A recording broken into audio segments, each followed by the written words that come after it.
Tram से आगे आना। ये देखें, ये हम मॉस्को सिटी में है। ये ट्राम हमारी तरफ से जा रही है। Thank you. ट्राम बहुत ज़बरदस्त ट्राम है। ये देखें हम,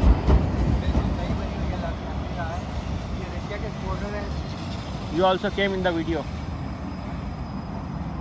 अच्छा, वो कह रही है कि उधर जाओ, उधर से वो बैठाएगा। हाँ ऐसे जाना है ना, चलो चलो।